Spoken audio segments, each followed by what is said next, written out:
Hi everybody, welcome back to Jimmy's Neighborhood Bees. I'm Jimmy. Welcome to the neighborhood. I'm gonna start saying Jimmy and Sharon's Neighborhood Bees, even though you don't see her in the front house. You know, she's behind the scenes. She's always doing everything.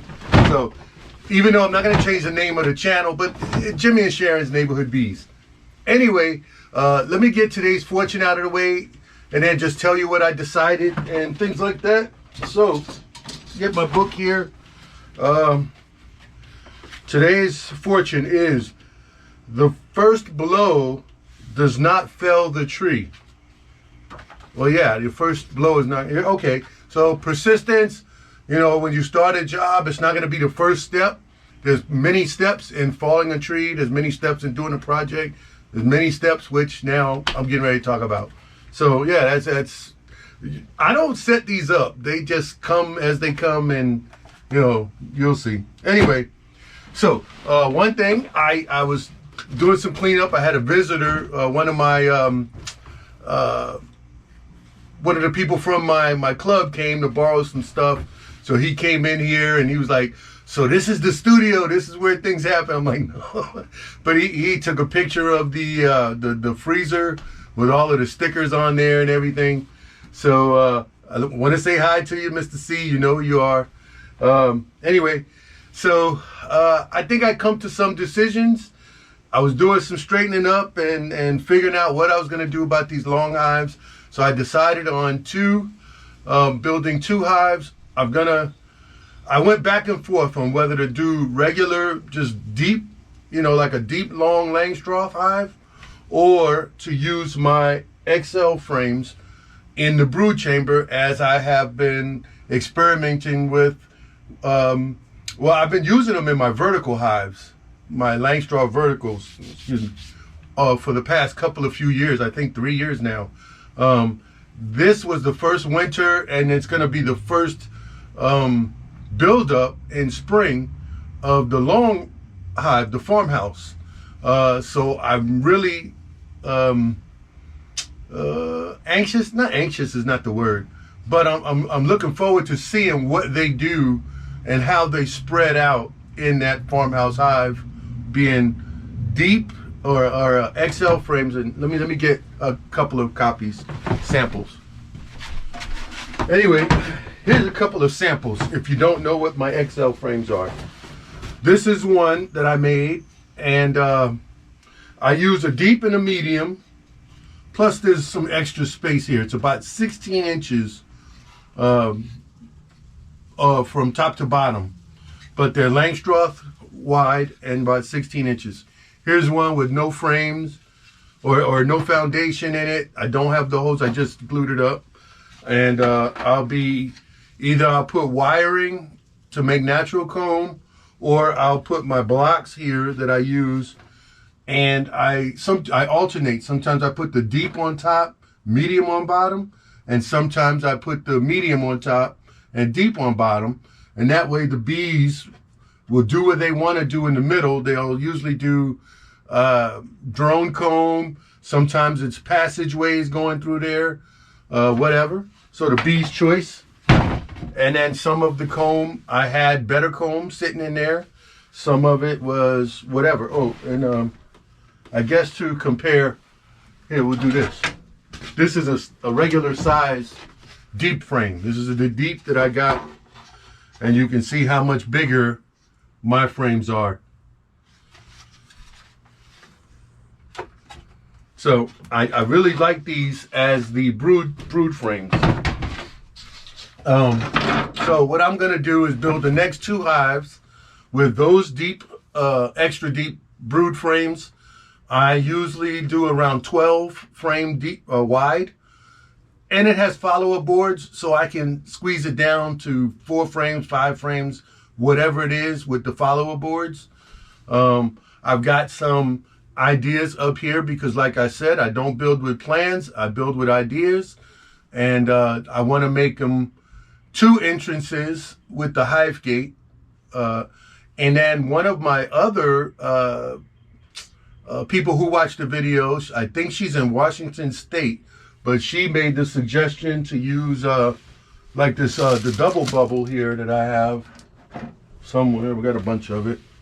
But anyway, to close it up, to use the bubble, the double bubble, fold it over and stick it in the end of the hive gate, and that way it would block it off so that you can close off one during the winter and just have one entrance and exit. And then in the summer, if you want two, and they'll be side by side. They're not going to be in the middle or to the one side or the other. They'll just be on one side of the hive, side by side, hive gate entrances. So that's some of the changes, and I might make it a little bit longer. I don't know yet. I haven't seen what they can do with the farmhouse. I am so interested in seeing how that works through the season. Oh, another thing, at Expo, I bought this sign. I'm gonna hold this here. Maybe I'll take a picture, but I'm gonna hold it here. This sign, I saw it, I walked by, I said I had to have it. I don't know what I'm gonna do with it yet. It might just be, I might put it on the side of the storage shed or behind the storage shed. It's just kind of funny to me. But it's serious, but it makes you laugh, you know.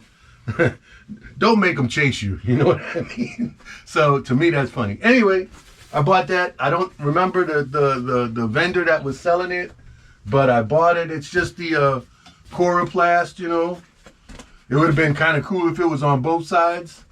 However, you know, it's just coroplast, so you can stick it in your yard, stick it on a tree, do whatever. So that's it. So really, I didn't want to make a long video. I just needed a short something to come out to let you know. I'm getting ready to head to Lowe's right now to pick up some lumber to do these hives with. And I kind of think I know what I'm going to do. Sort of. But we'll see how it goes. And I'll bring you, I'll take some videos, some snippets, and I can't reveal everything. Suffice it to say this.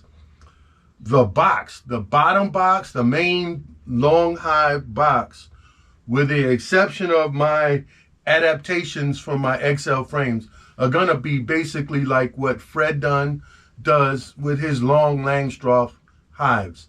The same basic plans, but of course, you know, I have to be taller, so a 2x12 is not big enough. So I'll be joining boards together to make it long or deep enough for my brood chamber that I use. Yeah, and then I'll figure out the bottom, because I haven't decided if I'm going to do it the same exact way as the farmhouse or not. However, the four-cornered box, the rectangle, hang on. Oh, the wind was blowing my door closed and I thought it was going to slam. Anyway, so I haven't decided. You know, I got the rectangle box part together. I know what I'm going to do is for the entrance and exits of the hive. I kind of got an idea how I'm going to make the roof. It's going to be a difference. It's not going to be my CAD drawing barn house roof here. It's not going to be that. I don't know if that's a one-off, one of a kind for this, the farmhouse. But I want all of my hives to be different, so we'll go with that for now. And I'll reveal it later, but I'll just show, you know, like I said, building the box. That's it for now. I'm going to get out of here. I will mention that our festival, Honeybee Festival, June 22nd, it's at the Chesterfield Fairgrounds this time, Chesterfield County, Virginia. And it's from 10 to 4.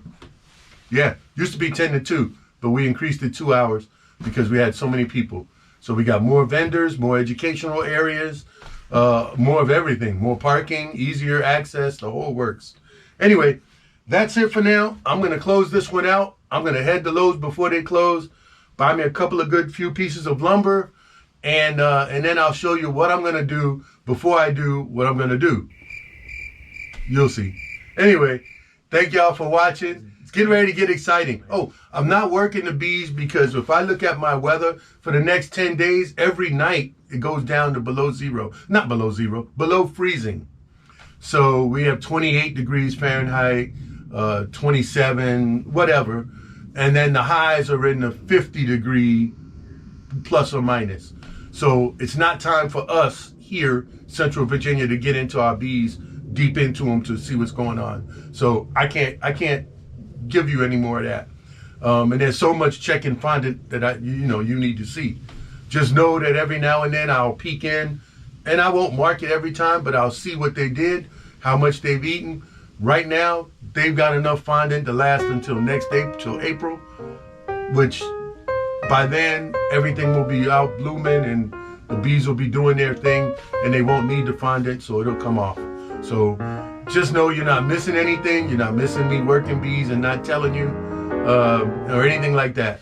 So that's it for now. I'm going to close this one out. Thank y'all for watching. If you got any suggestions about anything, let me know. Like I said, regular backyard guy. And maybe next time we'll get the swarm trap ready too. Nobody's putting their swarm traps out yet in my area. I found that out at the meeting. So you haven't missed that either.